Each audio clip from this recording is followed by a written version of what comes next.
So what we're doing today is a tile lift and lay here in San Diego. I guess in some other counties they call it like restack. Whatever you call it, it's basically removing all your tiles and reusing them, replacing any broken ones. You just carefully stack them. One thing is you want to make sure that your tiles have at least a 3-inch overlap to make sure your cuts are going to work. And what you do is you number them. Eventually this fade away. It's just roofing markings, roofing chalk. So you number your courses so you could restack them, and we're going to move these all in one side and then put them back, paper it in. We're going to do double layer titanium 50 on this one. I'll show you two different ways that you could do it. There's a more common way, and then there's a way that I learned from another company that I used to work for. I'll show you step by step. This paper is going to be taken off. A lot of people go right over this, but what I've seen is when we tear off a roof, there's like 3 layers, and this bottom layer always ends up crumbling. It's always best to tear off the black paper with asphalt based paper, because this paper is inert to mold and it absorbs water a lot more once it's old. So we're going to take that off. You can see here we got this side clean. We're about to paper in. We got all these tiles to fit on this side at first. That way we have enough room, and then once we paper in right here, we're going to move these ones up, and then so on and so on, and then once we get to the bottom, we'll paper in from bottom to top, and we'll restack them like if you ever see new construction, we're going to stack the tiles in stacks of 9 the first row, and then every other row you get them in stacks of 6. That way it's ready to install. Okay, so I'm going to show you a way you could paper in 2 layers, 2 ply. You still stagger your seam. So the first bottom one, you would go right in line with the ridge, like this. So right in line with this ridge, and then you go all the way. And then the one that goes above this, you would put the line at the ridge. So this line will be right at the ridge, and then that's how you get your staggered seams. And then when you go below it, you tuck it into the bottom one, and then you tuck it into the top one. And I'll show you right now. And this is just one way to do it. This is the way you could start it off like this on the ridge, so you could stack tiles.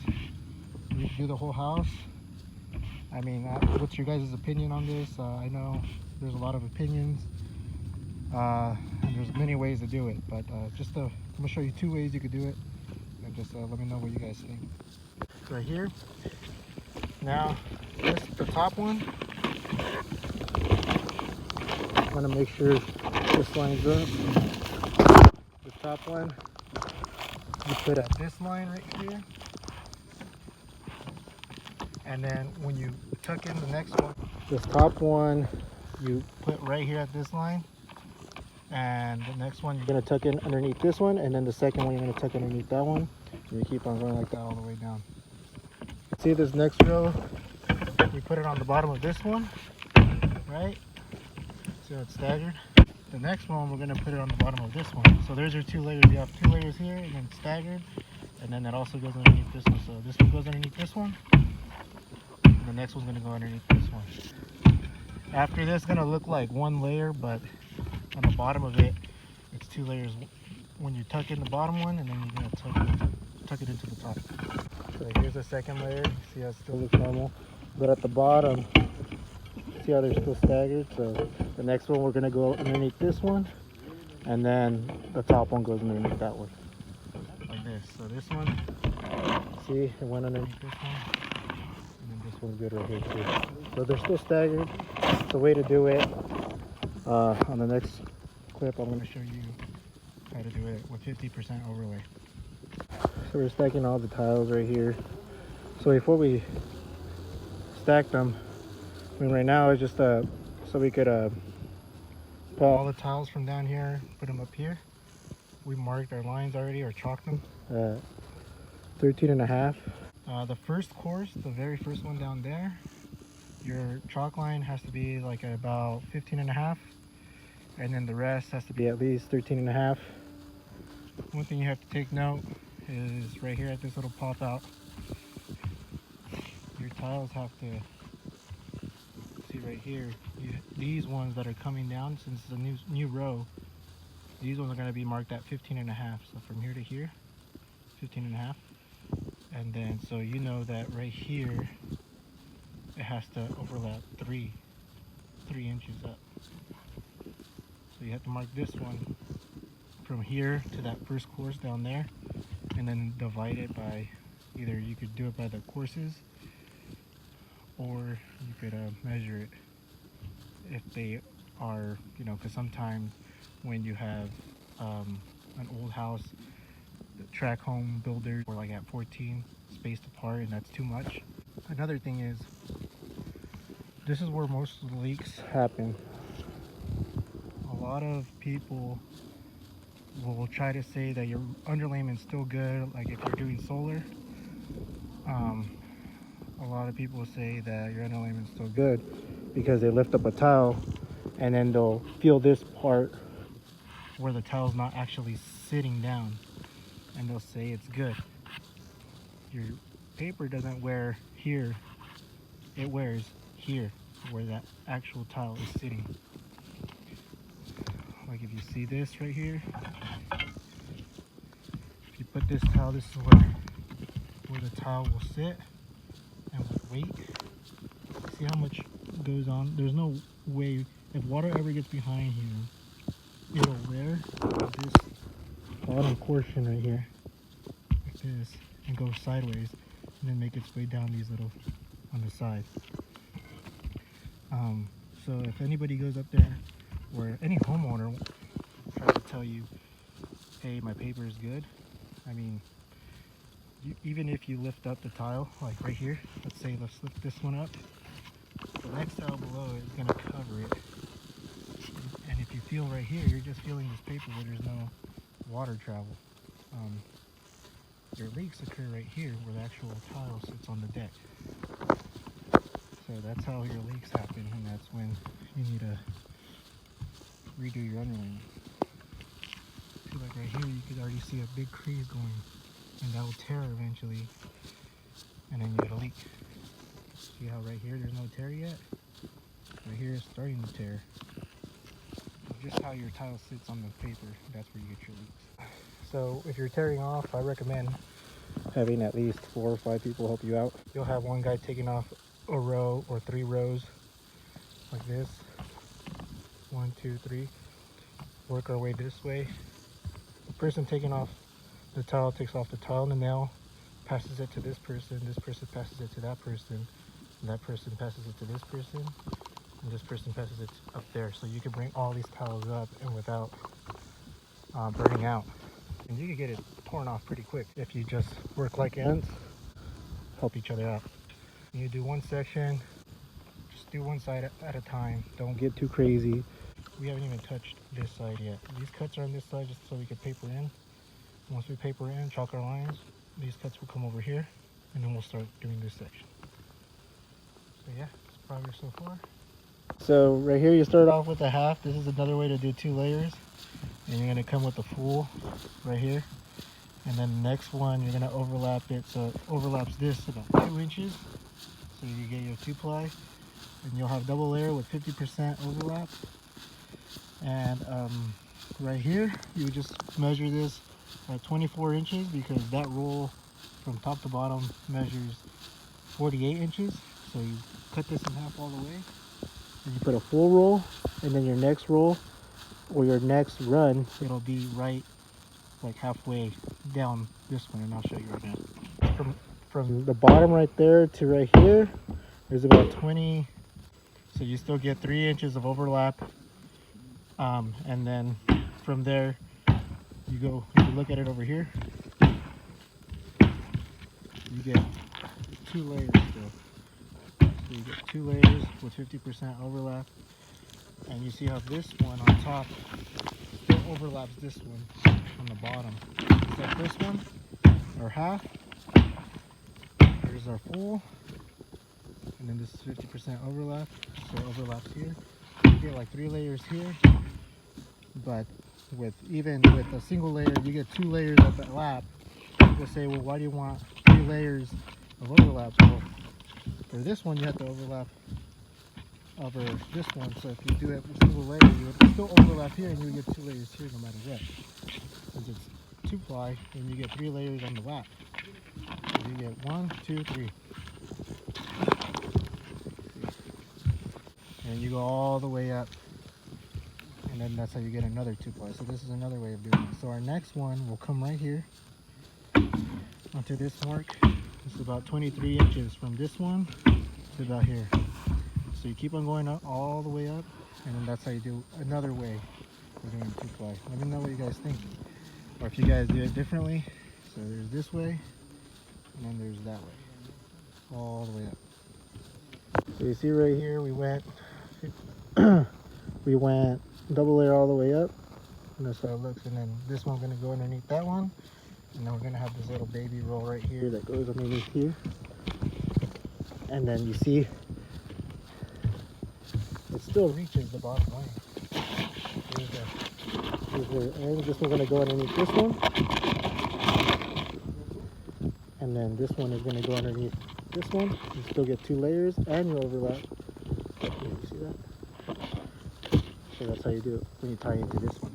Usually we always do this way, but I know sometimes it's hard to stack with it, especially if it's a big side.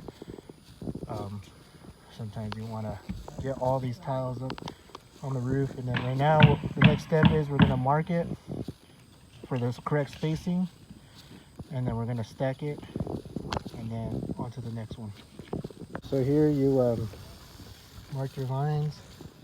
Your first course always has to be about 15.5, and then from this line you have to go either all the way to the ridge or all the way to your pop out. You have to pass that pop out right here, so it passes 3 inches. So you have to measure from here all the way to your first line right here, and then you have to divide it. So this one, it has to be at least a 3-inch overlap. So these ones measure 17, so the max that you could put these at are 14. Usually I would like to say the max is 13.5, but 3-inch overlap, you'll get them at 14. Then you have to do stacks of 6 all the way on after the first course. So you go 1, 2, and then you put your stack. Right here you put 9, the first stack, and then the following one you put 6. And after you put your 9 on the first row, you skip a line and then you put 6. Skip a line and you put 6. And every 33 inches, so you go by the you go by the tile. So this one is 11.5. You see that? Oh no, it's at 12. So it's at 12. So you do by 3. 12 times 3 is 36. So every 36 inches, you mark your stack, and you put 9, 9, 9 on the first one, and then you skip every other one and 6. So that's how you stack tile. So as you can see, all our tile is stacked, double underlayment. Over here, we put all our cuts on this roof right here that we're about to tear off. Put all our cuts on this side, back over here, and all the cuts from here we're gonna place right here, paper in this section, and we're gonna put them back on this section so we know that these cuts are for this side. So as you can see here, we're able to paper this in. So right here we just finished tearing off. Stack this. Before we stacked it, we marked it. You can see the chalk line right there. We're gonna paper this section in, and then so what's left is this section and the section up front. We have this side torn off and ready to paper. We're going to paper this in, mark our lines, and all the full tile from this side we're going to pull and put them over here all the way as far as we could. That way we have this area to work, and then paper in, cross our paper because right here is a valley. And then on top of that, once this one's papered in, we're gonna pull tile from this section and put it over here on this side.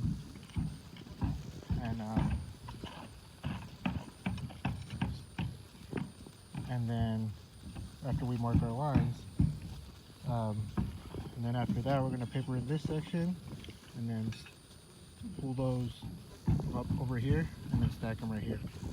So basically we started on this big side over here, and then we went to this side over here,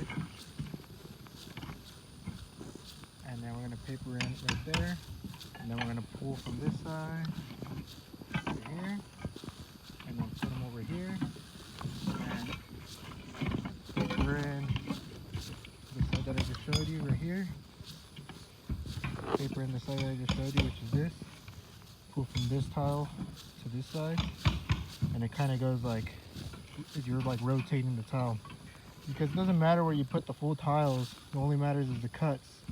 We're going to make sure the cuts stay in the same section. You mark them. So we're going to move these cuts and this cut over to this side. Once this is paper, we move them back over here, and we don't move on to this side until this side's papered in. So that's how we're doing the left and right. Here, put some peeling stick in the valley. So right there, and some damaged wood. About to paper this in. Some more tiles. So we just finished this valley area. We put all the tiles from this side, put them over here. That way we could have a nice clean deck. It's easier to work. Then once we mark it, put the valley metal in, we're gonna take some tiles from this side over here. It was ready to go. I just stacked. We're gonna move these to the area that I just showed you in the valley area, and then we're gonna remove the valley metal, take out the paper, put a peeling stick in the valley, cross our paper like you saw on the other side, and then move the tiles from down there up here so we have room to work down there, and then move those tiles. So kind of keep on moving tiles from one area to the next so you could have room to work, because when you don't have enough room, then everything gets scattered and it's a little bit harder. But when you tear everything off like this side right here, you see how we weave the valley. When you clear everything off, it's easier to paper in, and then you could just move tiles from here onto this side.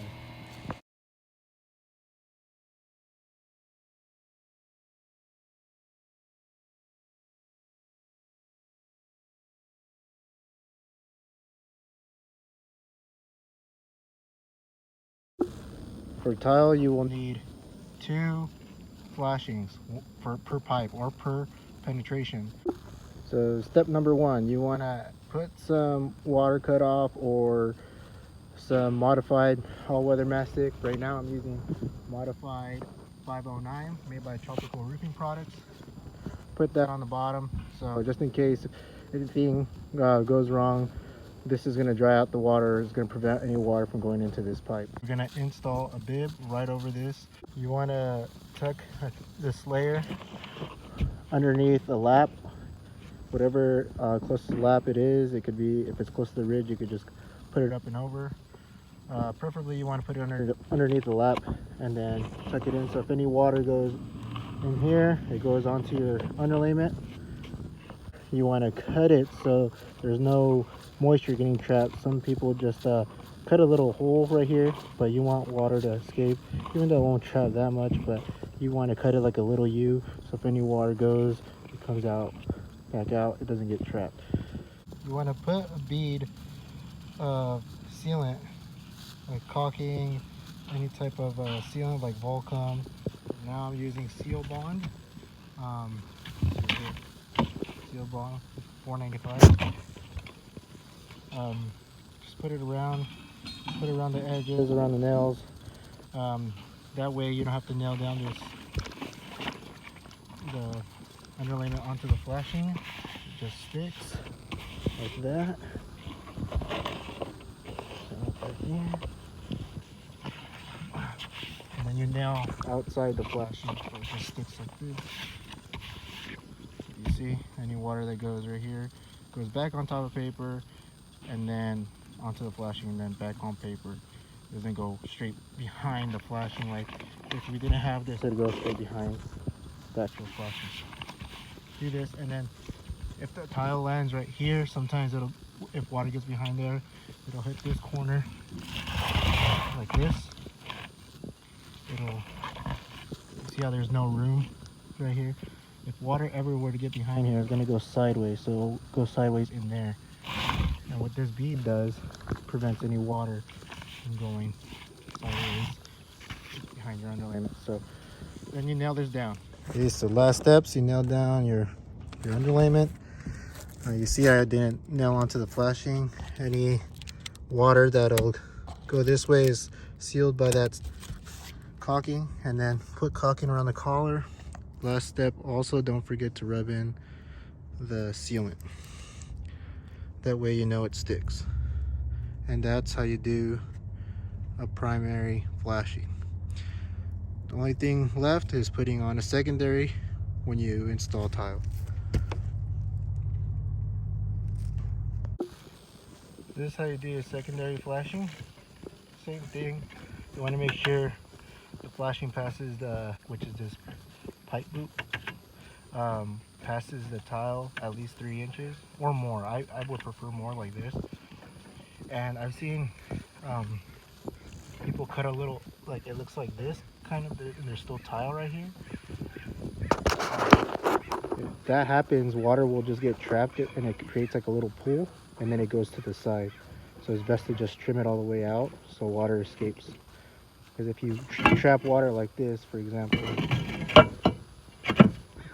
it looks kind of like they shut it, so it looks better. But either way, we're gonna paint these flashings, so you want it to escape, and if you trap it, it's just gonna go sideways. So it's better to just trim it out, and then that way water can flow. And then we're gonna put sealant around the neck and then paint it. This one too, you see, right at 3 inches. So this is the second one. Primary flashing looks like this. So that's on the bottom of where I just showed you on the tile, on the bottom of that. This limits the amount of water getting onto your underlayment, because it just goes from tile to flashing back onto tile. That's why we don't do mortar anymore. Mortar is it absorbs water, and especially on the channels where not really on flat tile, but on Spanish tile, like that over there, it'll get trapped in that little dip. See how there's a high and then a low? That little pan, if a pipe goes through there, it pulls and then it leaks. So for those type of tiles, everything's a little bit different. That's why we use flashings. And it always has to shed properly. You can't just screw in like a solar stanchion, like how the solar people do it. They just screw into the tile, and then that creates a leak. So right here we're installing the tile now. Right here in this valley area, put the valley metal. In the valley area, you want to chalk a line so you could trim your valley. So the tile is going to be about right here. Reason being is debris will get stuck here, and then it'll trap the water, and then water will start going sideways, and that's how you get leaks in the valley. So this is a little tile riser right here. Tile riser, eave riser. Replace the first course because see how this one's overlapping a tile? That's why it's lifted up. If there's no tile there, then the tile will sag, the second one. That will happen to this one if you don't have that eave riser. Also for like S tile, which is the Spanish tile, it's called bird stop. It also prevents birds, but this one is more for riser. But the bird stop is the same. It does the same thing. It raises up the tile so the tiles don't sag. So that's what you put on. You put on the paper, and then this goes above the paper. This one you would install. This one you would install right here, and then your first line right there, and then your tile goes in this groove right here. So it looks like that. So this is a eave riser. Then it has these little holes right here so water drains, just in case. You see the other side has to be finished, but I'm going to show you how the weather blocking goes. So you see there's nail exposure right there. And before you want to put this, so it's prevents from wind-driven rain. So this is installed nailed onto the ridge board. The ridge board is this, and then there's the hip board, which will go along the hip. This is the ridge board. This will go on the hips as well. But you install this over, and it covers the nail. And then you grab a. So once you nail that, you put your nails right here. I'm not gonna nail it yet because you're gonna have to close this side. But for the sake of the video, it goes like this, and then you put your ridge. And then the overlapping right here. I mean, there's not that much gap, but this little gap right here, if any wind will go underneath here, you have that weather blocking right there to prevent any wind-driven rain. Otherwise, it'll just be exposed.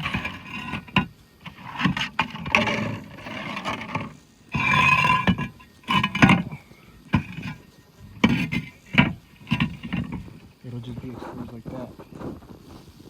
And then there's no secondary protection, keeping water away from getting behind the tiles. So I'm gonna clean this up right now. Stack it so nothing falls. Make sure it's windproof in case of gust of wind. Put some weight on all the flashings. This is progress so far. Pretty big roof.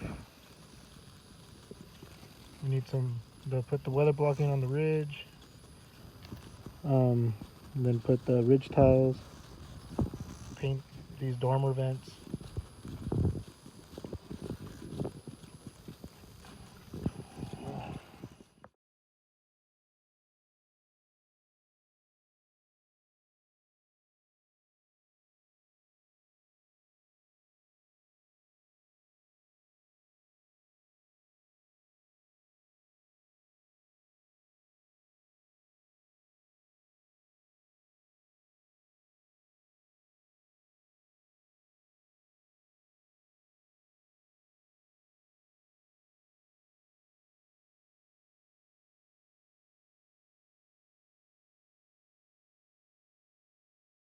So we're about to finish up right here.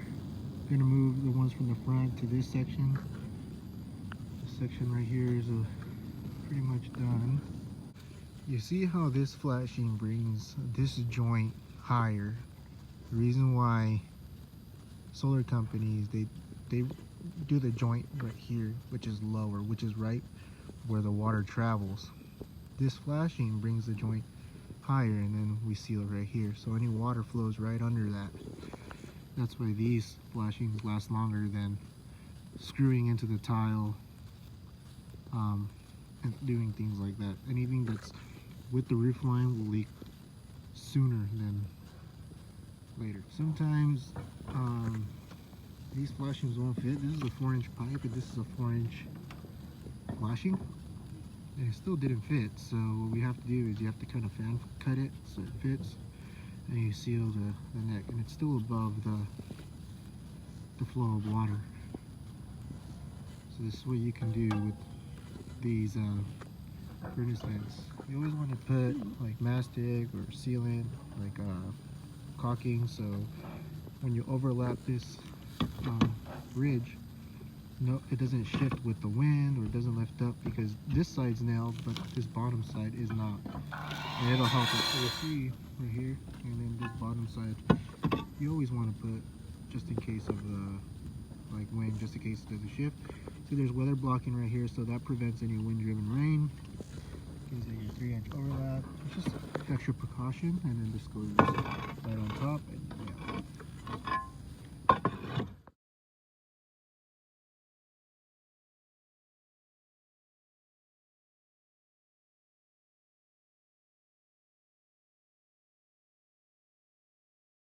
Thank you guys so much for watching that long video. Comment below if you have any questions, if you guys do anything a little bit different, or if you use any different products like Malarkey, UDL40. Let me know in the comments below any different processes. If you need any work done here in San Diego, give us a call. Be sure to give it a like or subscribe if you like this content, and I'll continue doing these type of videos. And thank you for watching.